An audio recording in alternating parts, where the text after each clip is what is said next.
Yeah. You did a video with Chris Hansen, right? That's crazy. Chris What was- Hansen. Yeah, what he's was a that very like? interesting character.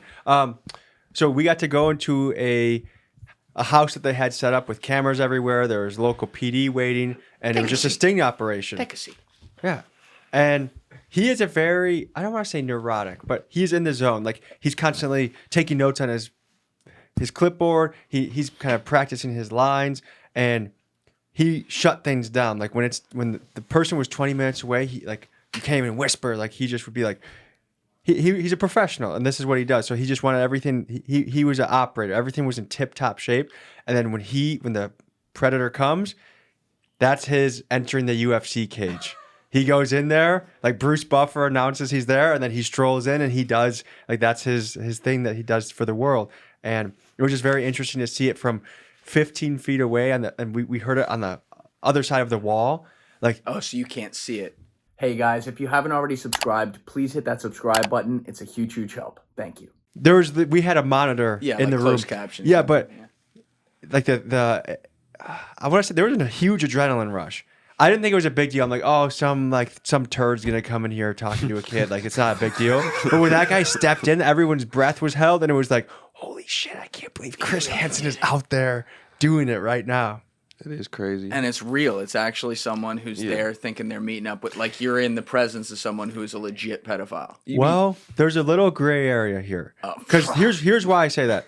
Some of these guys, like, they claim, well, hey, the dating profile was 19, and you're only supposed to have adults on this profile. And then somewhere in, the cops hook them and say, I'm only 14. But then they're too far deep to get out of it. Like, they're too horny to back out, and they keep going forward. What I didn't get to see was the communication. Like, I don't know how they let them know that they're 14, because some of these guys just seem more sleazy than pedophile. Like, some of them you just look at the guy and you're like, oh, you do kids because that's all you can get. But there's some guys that are like, it's a 35-year-old man that thinks he's meeting a 19-year-old, and then It's already like a little... it's gray area. And I'm not excusing any of this. I'm not trying to apologize for them, but also, some of them I think are mentally, like, I don't know if there's some guys on the autism spectrum coming in to get kids. So it's like, some of it I do feel a little. I don't feel no sympathy. You have to protect the kids no matter what. So put these guys away. But these are guys that just need help. A lot of them are very sad, pathetic. Well, they're all sad, pathetic. But, like, the thing is, Tommy, I don't give a fuck, like, what profile you're looking at, how hot you might think she is.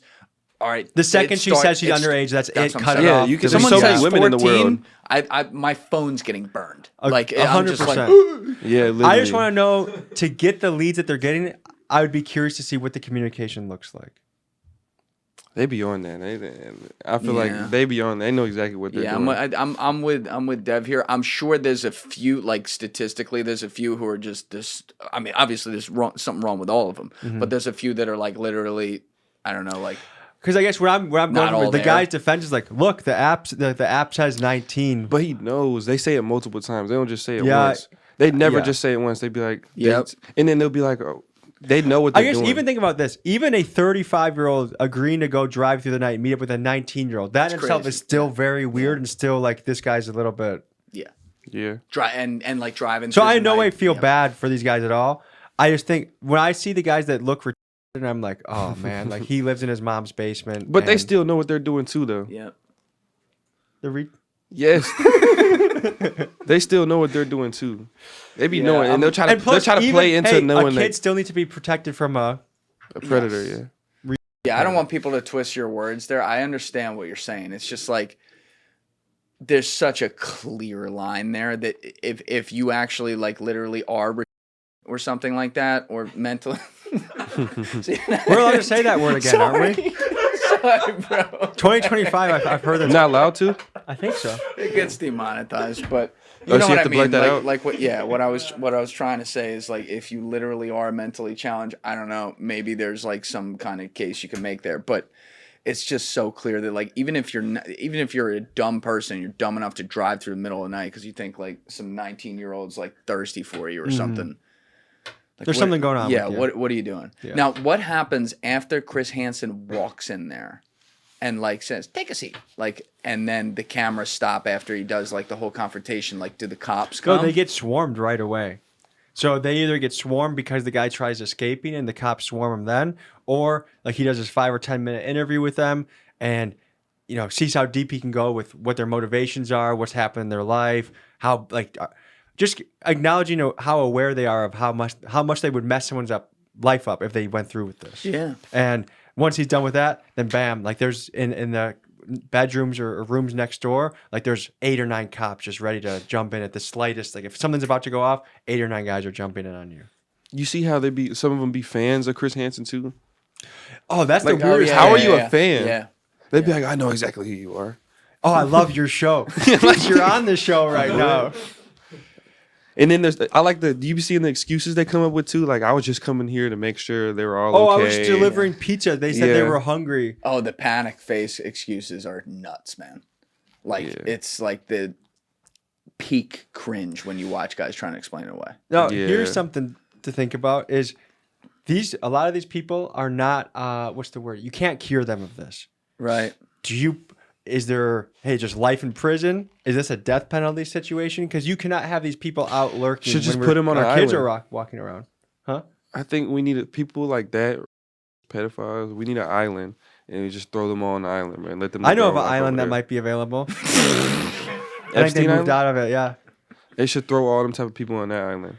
Yeah, because the recidivism rate is, I was talking to a couple experts on this. I think it's extremely high. You can't, once it's in their system, that's what they go for. The thing that scared me a little bit like a couple years ago was when, and I remember like trying to in my head be like, no, they're not really doing that. And then you start to see it. But when they started to try to like create a term for it, MAPS, it was called minor attracted persons. Where they were trying, way. Oh yeah, dude. I never heard of that. They're trying to make a sickness out of it. Death penalty for the people that proposed that. They were trying to explain it away. Yeah, they're trying to be like, well, it's a disorder. No, it's not. Dude. How do you like a kid? It's like disgusting. It's gross, dude.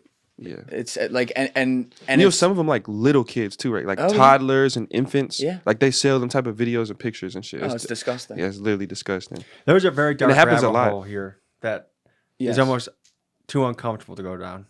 Yeah. To know that this is the thing. When I talk to some of the cops in the basement, to realize when you talk to these guys that chase it down, they act like it's everywhere. And to me, I'm like, oh, this must be a very niche category. Like, there's a couple guys in each town. They don't run out of episodes. Nope. They just it is everywhere though. I don't think them. That's what a lot of people don't like. There's actually like a lot of people that like are weird like that. That I feel like people think it's rare, but it's not.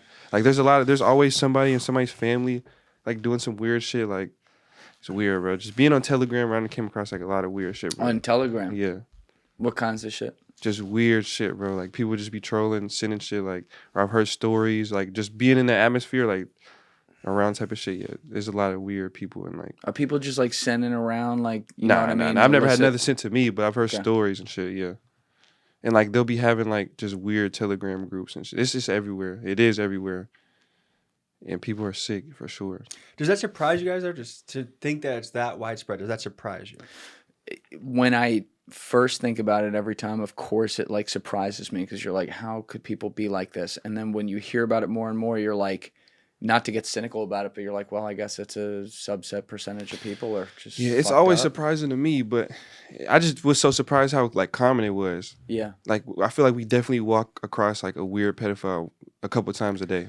There's also around the world, there's some cultural problems too. And there's one example that I'm telling you, this has come up now on camera a few times, but it's come up off camera with every fucking tier 1 guy I've had here who spent a lot of time in Afghanistan. Like, it's normal there. There'd be weird stuff out there. It's normal there. there. Like over there, They have a phrase, it's disgusting, but the phrase is like, women are for babies and boys are for fun. It's a very real thing. Like, we've had multiple guys in here who have pulled guys off of the kids. Like, literally had to physically pull them off. That is crazy. It's fucking disgusting. Yeah, I don't know how people can even start that type of... But it's culturally, like that one, looking at it as a science, experiment, like, how the fuck does X lead to Y here? It's because it's culturally ingrained. Like, that's just what they do. Yeah. you know, and they're like, all right, so they do this to little kids, and then those little kids grow up, and it's like, okay, well, now fucking I them do it. up. Yeah, Yeah. That's how you seen that Netflix series. Who was the two boys? The Mendez brothers. Yeah, it's like it always starts like that. Like it's like their parent does some weird shit to them, and they grow up and do some weird shit to somebody else. Yeah. Yeah. Thank you guys for checking out this clip. If you haven't already subscribed, please subscribe and hit the like button on this video. It is a huge, huge help. And if you'd like to check out this clip's full podcast episode, that link is in the description below or right here. And finally, you can follow me on Instagram and X by using the links in my description below.